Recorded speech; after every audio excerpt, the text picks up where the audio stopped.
9 de octubre. Sean todos cordial bienvenidos. Hoy me toca presentar a la doctora Kenia Castro Ángeles. Ella es licenciada en médico cirujano de la Universidad Autónoma del Estado de Hidalgo, especialidad en ginecología y obstetricia en Hospital General de Pachuca, Hidalgo, y la Universidad Autónoma del Estado de Hidalgo, medicina materno-fetal en Hospital General de México, avalado por la UNAM. Recibamos con un fuerte aplauso a la doctora Kenia Castro Ángeles. Nos va a dar la plática de hipotiroidismo y embarazo. Un fuerte aplauso, por favor, a la doctora. Buenos días. Agradezco la invitación para estar aquí el día de hoy.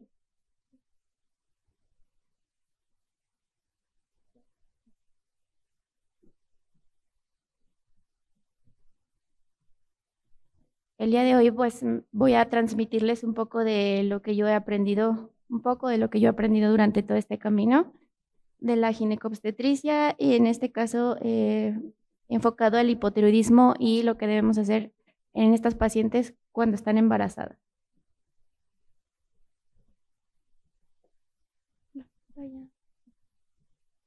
Gracias.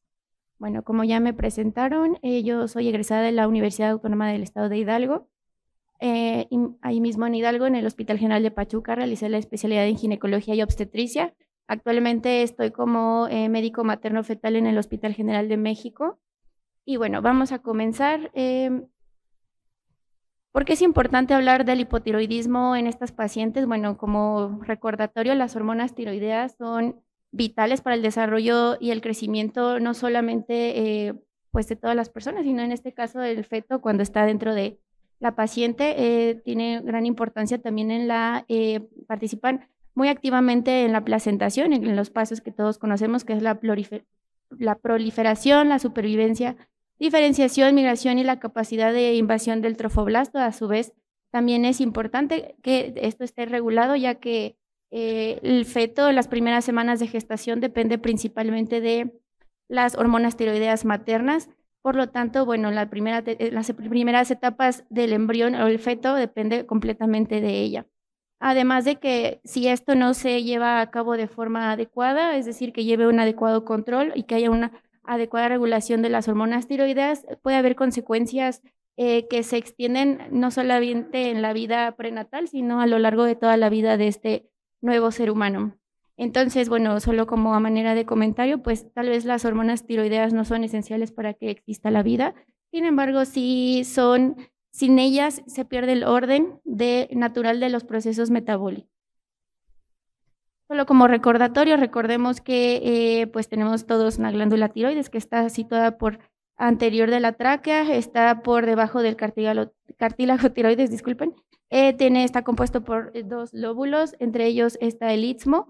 Y en esta imagen podemos ver una vista anterior y una posterior, donde también en esta se encuentran las glándulas paratiroides, que también dentro del metabolismo, recordemos que en las paratiroides se secreta la hormona paratiroidea, también muy importante en la regulación del calcio. En la tiroides tenemos la tiroides folicular, que en esta es donde se secretan las hormonas tiroideas que conocemos como T3, T4, triiodotironina y la tiroxina. Además de que en la tiroides parafolicular también se secreta la calcitonina por las células C. Esto solamente igual a manera de recordatorio dentro de la glándula tiroides, donde se lleva a cabo todo el metabolismo de las hormonas tiroideas, es en el folículo, que si hacemos un zoom, y ahí podemos observar también un corte histológico real, donde bueno, este folículo está compuesto por también coloide, y a lo largo de esta célula, más bien de este folículo, está también rodeado por células cuboides, donde se lleva a cabo toda la producción y la síntesis de las hormonas tiroideas. Entonces, recordando que para que las hormonas tiroideas también se lleven a cabo, su síntesis se lleve a cabo de forma normal, tenemos que tener muy en equilibrio el metabolismo del yodo. El yodo lo obtenemos de los alimentos, principalmente ya regulado por la OMS, En algunos países, no en todos, pues la adición del yodo en la sal de mesa que todos consumimos diariamente, que también se puede obtener de otros alimentos y bebidas como es el agua y las proteínas. El yodo se metaboliza principalmente en el intestino, gran parte de se absorbe en un 90-95% en el duodeno, en el yeyuno proximal, y una vez que se absorbe, se pasa al torrente sanguíneo, que es por donde llega a la glándula tiroides y bueno, se lleva a cabo todo su metabolismo. Parte de este yodo, cuando no es utilizado, se excreta por la vía renal en aproximadamente un 90% cuando no se ocupa y un 10% por las heces fecales. Es importante recordar que en las pacientes embarazadas cambian los requerimientos de yodo. Estos, de acuerdo a la Organización Mundial de la Salud, de acuerdo, normalmente una paciente que no esté embarazada, generalmente necesita 150 microgramos de yodo al día. Sin embargo, esto cambia. Cuando una paciente está embarazada, aumentan los requerimientos a 220 microgramos por día. Lo mismo pasa cuando las pacientes están dentro de la lactancia, incrementa a 290 sus requerimientos y aproximadamente una persona normal tendría que tener un aporte de yodo de 50 miligramos a la semana. Es importante que recordemos cómo se regula todo esto de la secreción de las hormonas tiroideas. Esto está perfectamente bien llevado a cabo por el eje hipotálamo-hipófisis tiroides. Como todos recordamos, pues todo en el hipotálamo se secreta la TRH. Esta a través de una retroalimentación negativa, es decir, cuando nosotros tenemos una deficiencia de las hormonas tiroideas, se envía una señal de retroalimentación negativa hacia el hipotálamo, donde va a iniciar secreción, a su vez hacia la hipófisis va a secretar posteriormente TSH, que esta es la que va a estimular a la tiroides para que se inicie la producción por parte de la tiroides de la T4 y T3, y obviamente esto va muy relacionado con el metabolismo del yodo, ya que sin el yodo pues no se puede llevar a cabo este proceso. Es importante que recordemos que la TSH tiene importantes funciones durante el embarazo y en general, pero en el embarazo pues eleva la proteólisis de la tiroglobulina, también incrementa la actividad de la bomba del yoduro. También intensifica la iodación de la tirosina, aumenta el tamaño y la actividad secretora de las células tiroideas, entre otros. Hay que recordar también que una vez que las hormonas tiroideas están en el torrente sanguíneo, estas están íntimamente relacionadas y se transportan con proteínas plasmáticas. Las más importantes entre ellas está la globulina fijadora de tiroxina en un 70%, la albúmina fijadora de tiroxina en un 20% y en mucho menor proporción, en un 10% en prealbúmina. Así es como se lleva a cabo el transporte de las hormonas tiroideas a través del cuerpo, a través de las proteínas plasmáticas. Estas pues a su vez llegan a la tiroides de esta manera. En mayor cantidad, como lo vamos a ver más adelante, se secreta más en un 90% la T4 libre, además, la tiroxina, a diferencia de la T3, sin embargo, la T4, una vez se convierte en T3, la mayoría de esta en los tejidos periféricos. Entonces hay que recordar que las hormonas tiroideas tienen una función muy importante dentro del cuerpo. Las funciones fisiológicas en general, estas pues atraviesan la T3 y la T4, como ahí les había comentado. En los órganos periféricos, la T4 se convierte en T3 para que sea la hormona activa en este caso, y esta a su vez llega a las células directamente al material genético. Esto pues a su vez tiene una gran importancia porque estas hormonas controlan el metabolismo, pero no solo eso, que esta también modifican las vías de regulación genética o génica mediante la unión de los receptores de la hormona tiroidea.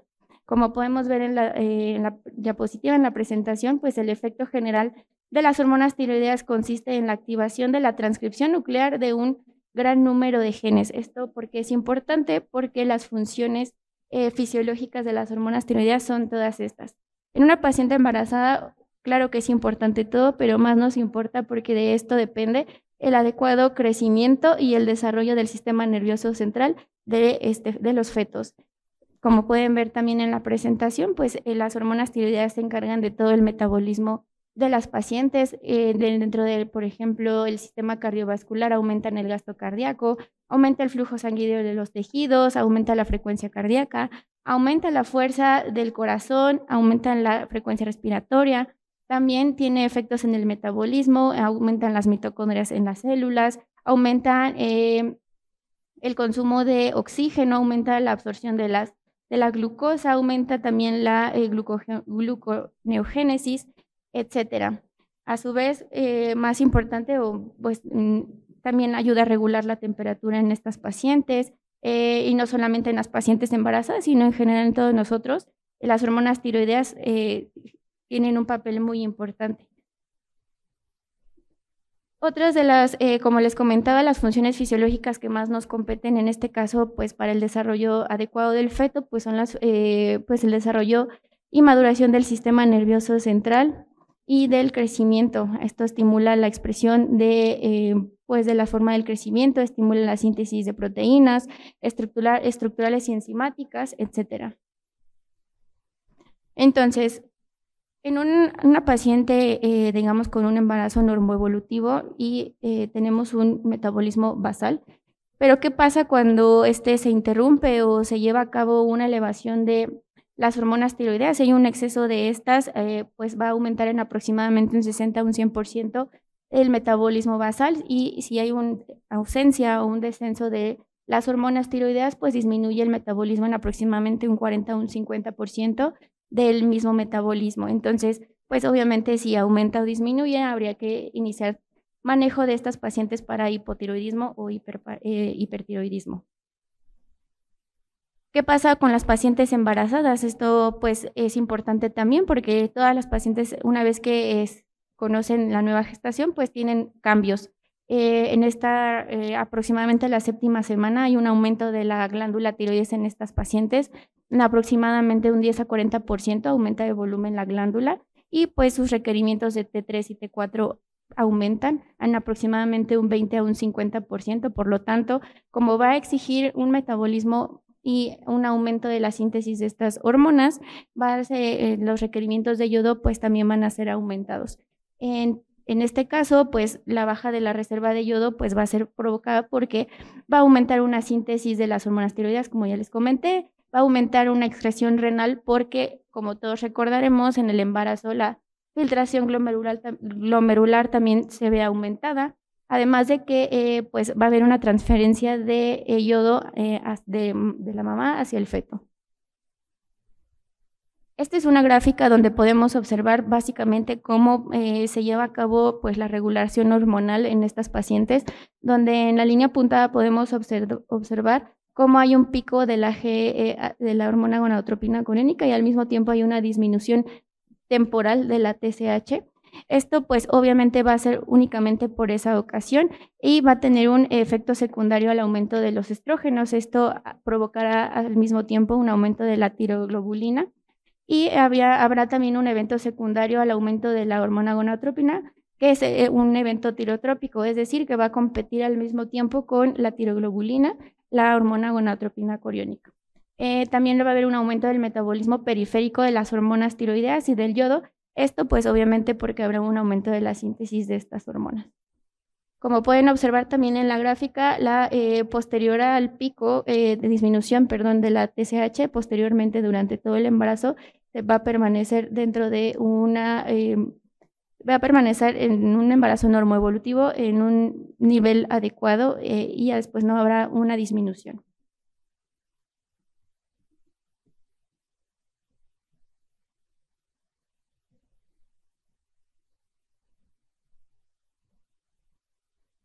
También es importante que nosotros recordemos que aumenta la hormona gonadotropina coriónica durante el embarazo. Esto pues hará que haya una disminución, como ya les había comentado, parcial de la TSH, sobre todo en las primeras semanas de embarazo, aproximadamente de la 7ª a la 10ª semana. Además va a haber un aumento de la síntesis de tiroglobulina, donde esto hará y provocará un aumento de la síntesis de las hormonas tiroideas T4 y T3 totales. También habrá un aumento de la excreción urinaria de yodo. Esto va a aumentar los requerimientos de yodo en las pacientes. Va a haber una activación placentaria de las desyodasas D3, sobre todo la D3. Más adelante les voy a explicar estas enzimas que son, que estas van a aumentar la degradación periférica de las hormonas tiroideas, y también va a haber cambios inmunológicos porque va a haber una disminución de niveles de los anticuerpos. Esta es una imagen muy bonita, ya que representa o esquematiza de forma muy clara cómo es que llevan a cabo el transporte de hormonas tiroideas de la madre hacia el feto a través de la barrera placentaria. Esto es a través de las desyodasas. Son unas enzimas que regulan el paso de las hormonas tiroideas hacia la circulación fetal. Esto pues inactiva el exceso de hormonas tiroideas T4 y T3 y evita el hipertiroidismo fetal. Por eso es tan importante que esto se lleve a cabo de forma adecuada. También limita el paso de la TSH y la T3 materna, lo que protege al feto de la sobreestimulación tiroidea. A su vez, también es importante que recordemos que la T4 atraviesa la placenta en pequeñas cantidades, pero además también regula en estos fetos la proliferación neuronal, la migración, la sinaptogénesis y la mielinización. Por eso es muy importante que se lleve a cabo regulado adecuadamente para que se asegure un adecuado desarrollo fetal. Dentro de la función tiroidea fetal tenemos que recordar que es el primer órgano endocrino que se desarrolla en los fetos. Este se desarrolla a partir del ectodermo y aproximadamente el primordio tiroideo aparece en la semana 3 a 4 de gestación. Aproximadamente en la semana séptima ya tiene una función autonómica definitiva, sin embargo todavía no compensa o todavía no funciona de forma adecuada para todos los requerimientos. Hasta la semana 11-13 aproximadamente ya el primordio o la glándula tiroides fetal va a tener, ya capta el yodo y ya una síntesis de hormonas tiroideas, sin embargo todavía no funciona. Parte de lo que tenemos que recordar es que el hipotiroidismo es la segunda patología endocrina más frecuente en pacientes embarazadas después de la diabetes gestacional. Esto es muy importante, es muy frecuente ver pacientes con estas patologías.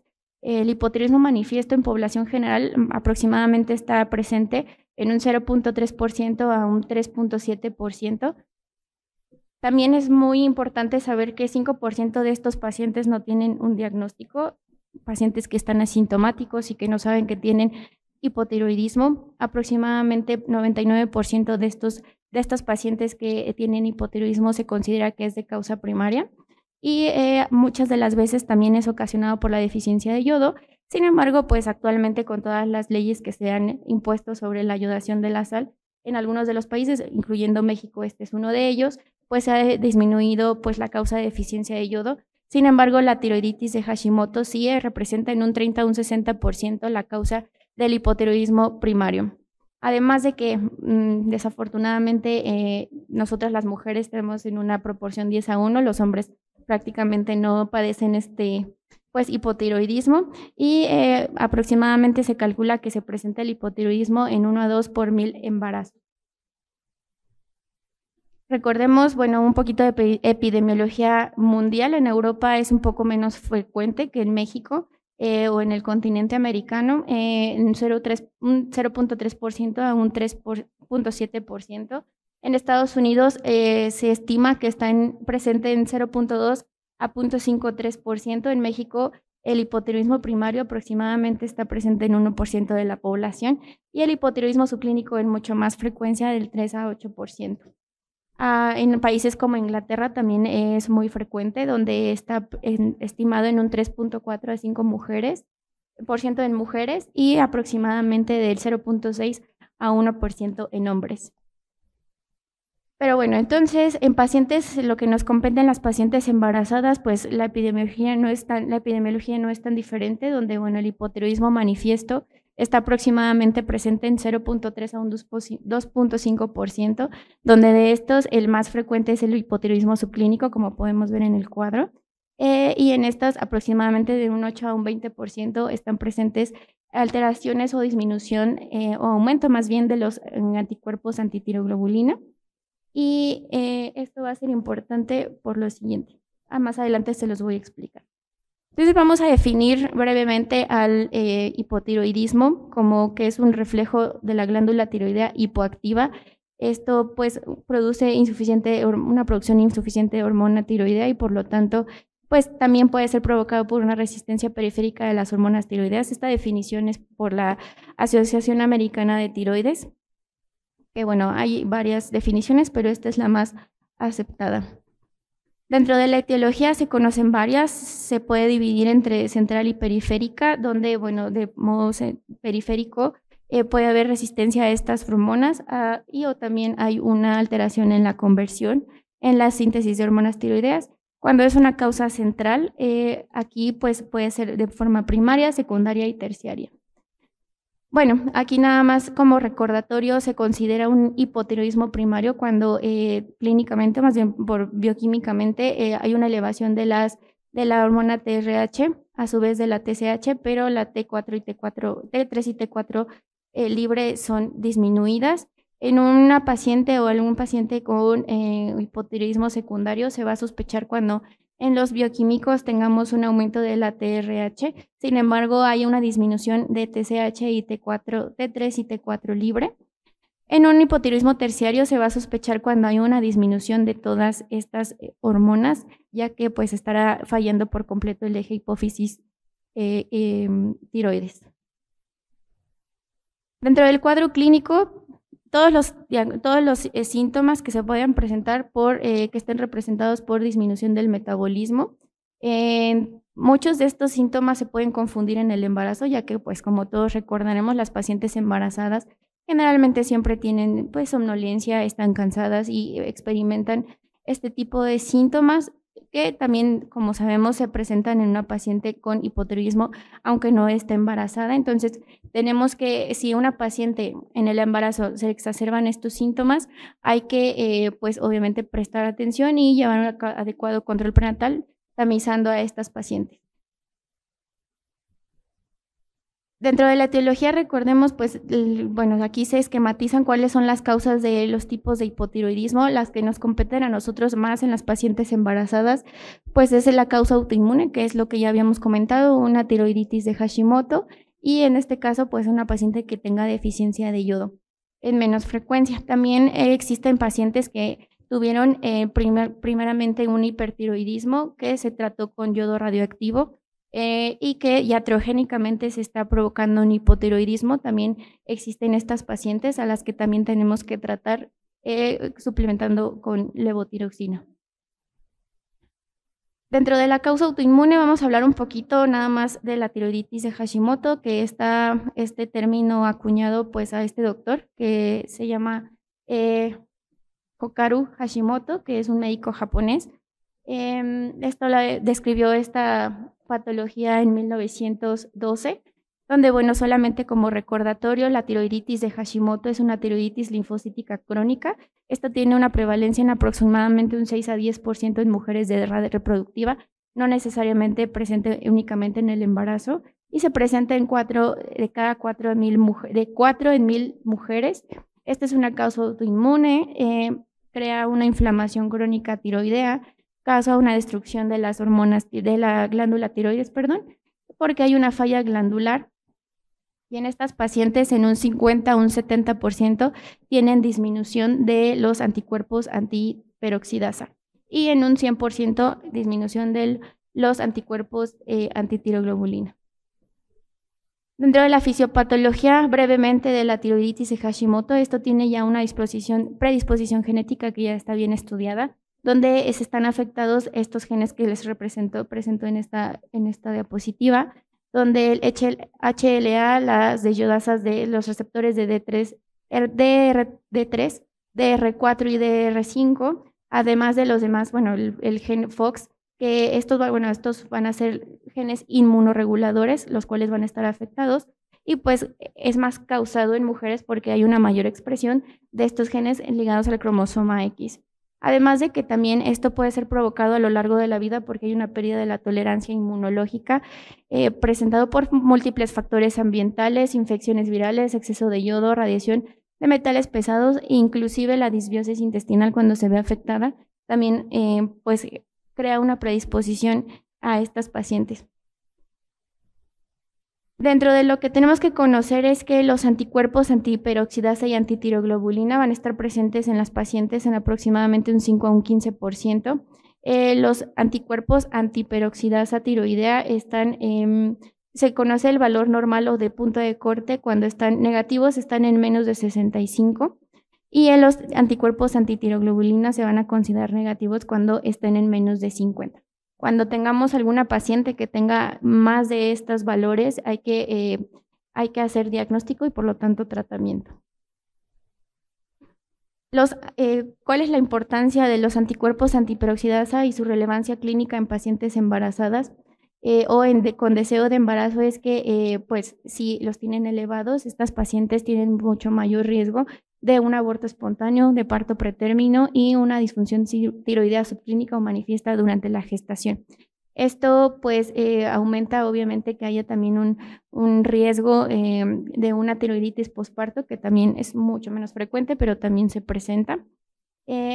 También tenemos que tomar en cuenta que aunque las mujeres tengan una TSH normal, sugiere que pues la reserva tiroidea está un poco limitada porque aumentan los requerimientos y durante el embarazo pues puede desarrollar un hipotiroidismo subclínico. Entonces, pues estos son los valores que más nos vamos a quedar el día de hoy con esta plática. Es que el diagnóstico de un hipotiroidismo clínico, nosotros lo vamos a diagnosticar cuando hagamos los laboratorios de control prenatal, una TSH esté aumentada y la T4 libre esté disminuida.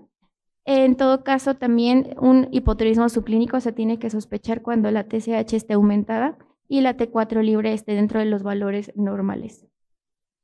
Aquí puede ser inclusive presente, aunque se haga el diagnóstico, puede haber una sintomatología que va a ser inespecífica. Dentro de un poquito recordando lo del hipotiroidismo iatrogénico, pues esto puede ser causado de forma quirúrgica, también puede ser farmacológica, ya que con algunos medicamentos que ya se han estudiado que pueden producir esta deficiencia, con obviamente los antitiroideos como amiodarona, la fenitoína, la carbamazepina, también el uso del sulfato ferroso porque tiene una interacción farmacológica con la levotiroxina, también el sucralfato, la colestiramina, el hidróxido de aluminio.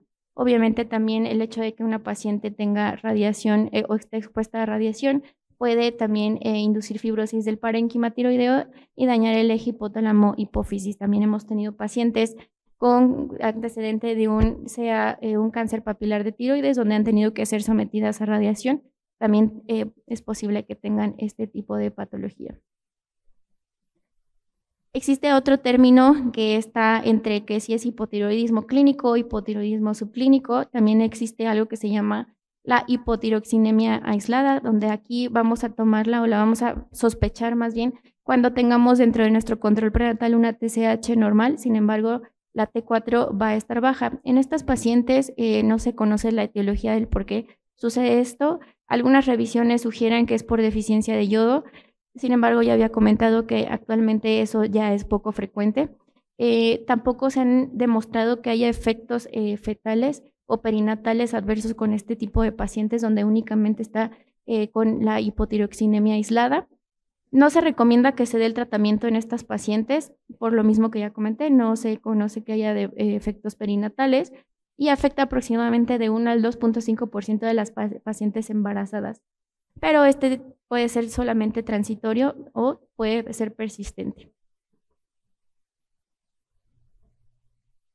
Entonces, vamos a recordar que la Asociación Americana de Tiroides en el 2011 tuvo a bien de publicar algunos valores de corte, donde esto era distribuido por trimestre. De acuerdo al trimestre, los valores de TSH normal eran los que presento en la diapositiva. Sin embargo, esto cambió para el 2017, ya que pues se creía que se estaban sobreestimando o más bien sobrediagnosticando pacientes de hipotiroidismo. Para el 2017 se hicieron algunos cambios, aquí hago la comparativa, donde ya no sé, para el 2017 ya no hay puntos de corte diferentes de acuerdo al trimestre. Aquí se va a considerar como normal que tengan una TSH las pacientes menos de 4. También sugiere la guía que los valores de corte sean de acuerdo a los estudios que se han hecho de forma, pues, por país o por área geográfica. Sin embargo, cuando no se cuenta con estudios o puntos de corte de acuerdo a la población, la Sociedad Americana sugiere que un punto de corte por trimestre menos de 4 de TSH se va a considerar normal. Lo que pasa en México justamente es eso, no tenemos un punto de corte establecido, ni se han hecho estudios tan grandes para tener actualmente puntos de corte. Entonces, menos de 4 en TSH se considerará normal.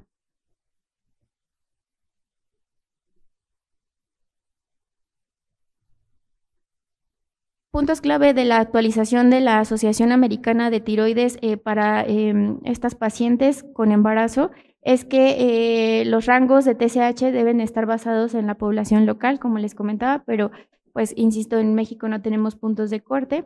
La sal yodada es la forma más rentable de disminuir la deficiencia de yodo, aproximadamente 200 miligramos por día. Y la TSH sérica, de acuerdo a estas guías, es que es el determinante del estado de la tiroides materna. Por lo tanto, debe usarse para guiar las decisiones y los objetivos de tratamiento. Y esto nos lleva a quién vamos a tamizar, a qué pacientes vamos a tamizar en el embarazo. Esto es muy controversial, diferente, de acuerdo a las diferentes asociaciones, colegios y escuelas. La Asociación Americana de Ginecología y Obstetricia sugiere que está en contra de que se tamicen a todas las pacientes embarazadas, a diferencia de otras como la Asociación Americana de Endocrinología, que sugiere que se tamicen a las pacientes que tengan riesgo importante para la alteración de las hormonas tiroideas. Otros, como la Clinic de Barcelona, sí sugieren un tamizaje universal, pero bueno, entonces ¿nosotros qué vamos a hacer? En el Hospital General de México lo que hacemos es que se tamizan a todas las pacientes. Sin embargo, bueno, dentro de lo que se tiene que, bueno, lo que se estudia en estas, a la Asociación Americana de ginecología y de tiroides, pues estos son los, digamos, los factores de riesgo con los que tenemos que tamizar a una paciente, a lo que tenemos o le llamamos tamizaje selectivo, pero si ustedes pueden ver en la diapositiva, pues prácticamente actualmente muchas pacientes tienen mayor de 30 años, muchas en México tienen obesidad, entonces prácticamente estamos teniendo que tamizar a todas las pacientes. Entonces, les voy a presentar algunos diagramas de flujo, que es lo que se propone para el tamizaje, donde únicamente se tiene que solicitar para iniciar esto, es la TSH y una T4 libre, no necesariamente todo el perfil tiroideo, donde, bueno, aquí iremos tomando decisiones de acuerdo a los resultados, donde si se nos presenta una TSH elevada, entonces, bueno, ahorita presento el siguiente diagrama de flujo, pero si una TSH está normal entre valores de 2.5 y menos de 2.5, se sugerirá cuando esté mayor de 2.5 que se soliciten los anticuerpos antitiroglobulina y antiperoxidasa. Cuando una TSH está baja, obviamente aquí vamos a tener un abordaje para una paciente sospecha de hipertiroidismo. Pero si tenemos una TSH elevada, ¿qué vamos a hacer? Tenemos que valorar también valores de T4 libre y anticuerpos. Esto es sí o sí en todas las pacientes que tengan una TSH elevada hay que solicitarlo. Si dentro de los resultados tenemos una T4 libre baja, entonces estaremos haciendo el diagnóstico de hipotiroidismo clínico. Si tenemos una T4 normal, entonces estaremos ante una sospecha de un hipotiroidismo subclínico. Y en este caso también obligadamente tendremos que solicitar anticuerpos antitiroglobulina y antiperoxidasa. Entonces, creo que este va a ser el diagrama de flujo de la plática, ya que pues a quién le tenemos que dar tratamiento siempre va a ser la duda, ¿no? Entonces, si tenemos pacientes que tienen ya el diagnóstico con TSH entre valores de 0.1, 2.5, pues no necesitamos tratamiento, esta paciente está dentro de valores normales. Sin embargo, si se nos presenta una paciente con una TSH entre 2.5 y 10 y tiene los anticuerpos considerar el tratamiento con levotiroxina. Si esto cambia ligeramente y solamente por aumentar la TSH mayor de 4, como los puntos de corte que habíamos comentado, entonces en estas pacientes sí o sí hay que iniciar tratamiento con levotiroxina. Si en este caso la TSH está entre 2.5 y 10 y ya vimos que los anticuerpos antiperoxidasa están negativos, en este caso pues la conducta cambia, ya que si está la TSH entre 2.5 y 4, en este caso se puede no dar ningún tratamiento, pero si la TSH está entre 4 y 10, pero, y además de esto tiene los anticuerpos negativos, en este caso sí se va a considerar tratamiento con levotiroxina porque por los valores aumentados o mayores de 4 de la TSH. En la otra, cuando tenemos una TSH mayor de 10, igual o mayor de 10, sí o sí se tiene que dar tratamiento independientemente si tengamos o no positivos los anticuerpos. Entonces, bueno, nada más a manera de conclusión, ¿a quién le debo dar tratamiento? A las pacientes que tengan ya el diagnóstico de hipotiroidismo clínico, obviamente también a las pacientes que ya tengan un diagnóstico de hipotiroidismo pregestacional y bien establecido.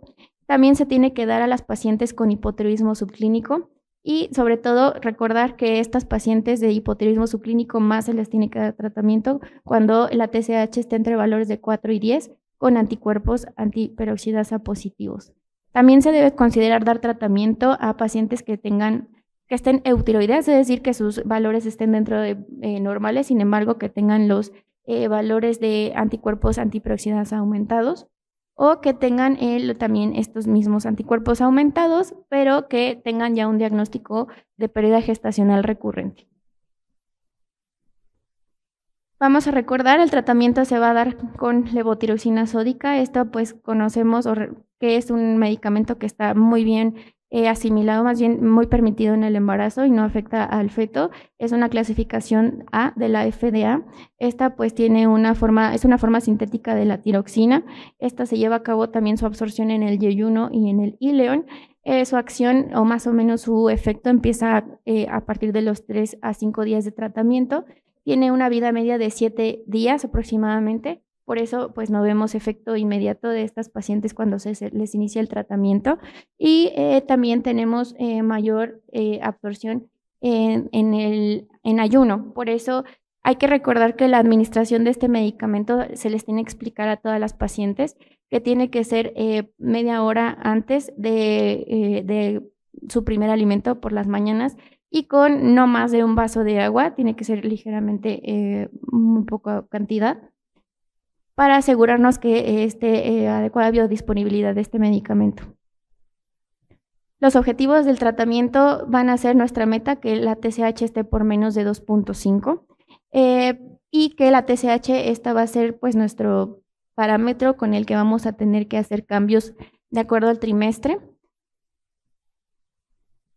¿A quién le vamos a dar seguimiento? Bueno, a todas las pacientes que tengamos ya con diagnóstico de hipotiroidismo o hipotiroidismo subclínico, pacientes que a lo mejor ya tienen sus valores de TSH y T4 libre normales, pero que tienen factores de riesgo, y también cuando tengamos pacientes con anticuerpos positivos o que tengan también algún antecedente de una tiroidectomía o algún tratamiento con yodo radioactivo. El seguimiento en el embarazo se recomienda que sea, obviamente, idealmente previo al embarazo. Tendríamos que conocer los valores normales de hormonas tiroideas. Sin embargo, bueno, si no se tienen, se tendrá que hacer las primeras semanas de embarazo. De ahí el control se tendrá que solicitar aproximadamente cada 4 semanas. Hasta las 20 semanas de gestación se considera, de acuerdo a algunas de las escuelas. La Sociedad Americana de Ginecología sugiere que el último control de estas pacientes sea la semana 32. La Clínica de Barcelona sugiere algo no tan distinto, hasta la semana 30. ¿Y qué tenemos que hacer? Bueno, si previo al embarazo, si es una paciente con diagnóstico de hipotiroidismo, se tendrá que regresar a la dosis previa una vez que ya no esté embarazada esta paciente. Estamos hablando de un hipotiroidismo pregestacional. Dentro de estas pacientes, el 50% va a requerir un aumento de la dosis. También en el embarazo, pues hay que recordar que la levotiroxina, una vez que están embarazadas, si es la dosis, en el puerperio, si la dosis de levotiroxina estaba establecida en el embarazo de 50 o menos microgramos por día, entonces se va a decidir en el puerperio suspender por completo el tratamiento. Sin embargo, si en el embarazo la levotiroxina, el tratamiento que se llevaba a cabo estaba en 50 microgramos o más, se va a hacer únicamente una reducción de la dosis en un 25%. Y el seguimiento pues será posparto a las 6 semanas con un nuevo perfil tiroideo. ¿Qué tenemos que hacer en las pacientes que acuden con nosotros a una consejería preconcepcional o que están buscando un embarazo? En este caso, se tiene que solicitar pues un tamizaje de una TSH y una T4, donde lo que vamos a considerar, digamos, óptimo para un embarazo va a ser menos de 2.5. Cuando el embarazo una vez ya está confirmado, se tendrá que aumentar la dosis, dosis de la levotiroxina en un 25 o un 30%, y tenemos que evitar con estas pacientes que haya un hipotiroidismo clínico. Vuelvo a reiterar en la diapositiva, la meta de la TSH será de menos de 2.5. Aquí presento un artículo donde se estudiaron a 638 embarazos con 662 nacidos vivos aproximadamente del 2008 al 2016, donde se estudiaron embarazadas con hipotiroidismo subclínico o manifiesto. En esto pues se hizo un análisis retrospectivo de estas pacientes y se observaron resultados donde pues se estudiaron pacientes, los resultados de Apgar al nacimiento, peso pretérmino y sus ingresos a la UCIN, donde podemos ver que las pacientes que tenían un hipotiroidismo manifiesto estaba muy íntimamente relacionado con el bajo peso al nacer y también algunas otras anomalías, donde podemos observar que como resultados en este estudio el hipotiroidismo fue diagnosticado antes del embarazo. En estas pacientes que fueron diagnosticadas antes del embarazo hubo una asociación estadísticamente significativa con bajo peso al nacer en los neonatos, a su vez anomalías congénitas, donde más frecuentemente fueron anomalías cardíacas, estructurales como CIB, CIA y persistencia del conducto arterioso. Otro estudio donde aquí se estudiaron pues pacientes que tenían solamente una hipotiroxinemia aislada o un hipotiroidismo subclínico, donde pues se demostró que había efectos adversos en pacientes con estos diagnósticos y la evidencia sobre el tratamiento con levotiroxina en estas dos situaciones, que no es como tal un hipotiroidismo manifiesto, y las implicaciones clínicas para el cribado universal o dirigido.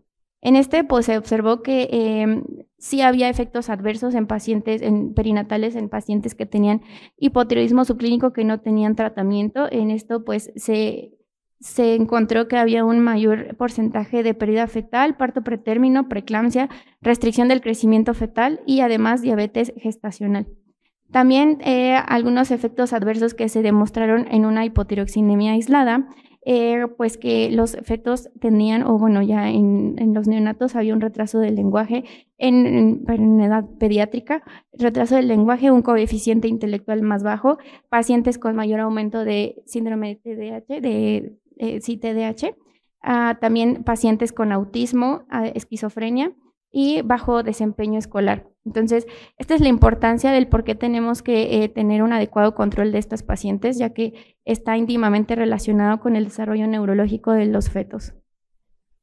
En conclusiones de esta clase o de esta plática, pues es que las alteraciones tiroideas representan la segunda alteración endocrinológica más común en el embarazo.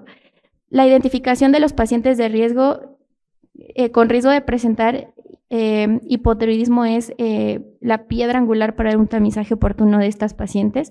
A su vez, el tratamiento debe otorgarse o iniciarse de manera temprana, sobre todo en las primeras semanas de gestación, que es cuando se lleva a cabo pues la organogénesis y, como les había comentado, pues la glándula tiroides y el desarrollo neurológico se lleva a cabo aproximadamente la semana séptima. Y además, pues que los riesgos del tratamiento son bajos en comparación con los beneficios. Y además los desenlaces adversos son prevenibles con terapia de sustitución adecuada con levotiroxina. Y eso sería todo. ¿Una pregunta?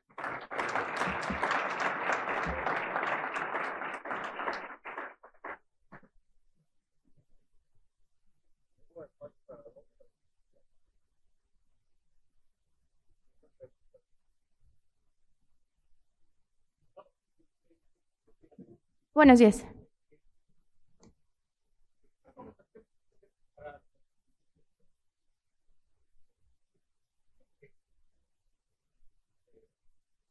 Sí.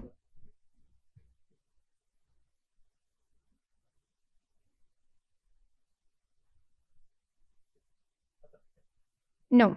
Se ha estudiado que solamente al inicio, y ese es nuestro tamizaje. TSH, T4 libre, inclusive solo con TSH, a menos que en el primer trimestre esté alterado, se inicia el control cada 4 semanas. Sin embargo, si en primer trimestre no está alterado, prácticamente estamos ante una paciente que está eutiroidea. Sí, con TSH y ahí partimos. Si la TSH está aumentada, pedimos el resto con T4 libre y sobre todo los anticuerpos es muy importante. Si no, si está normal, sí. ¿Alguna otra pregunta? A ver, doctor. Por supuesto. Sí. Y más ante una paciente que cursó con hipotiroidismo, claro está. Muy bien, doctora Kenia, gracias por su excelente presentación. En nombre del Sistema de Educación Médica Continua para el Médico Familiar y General, la Asociación Mexicana de Médicos Familiares y Generales, le entregamos su constancia de participación y muchísimas gracias. Muchas gracias. También le entregamos Gracias. un obsequio. Ay, gracias. Gracias. Muchísimas gracias, doctora. ¿De qué a ustedes? Gracias. Que tengan buen día.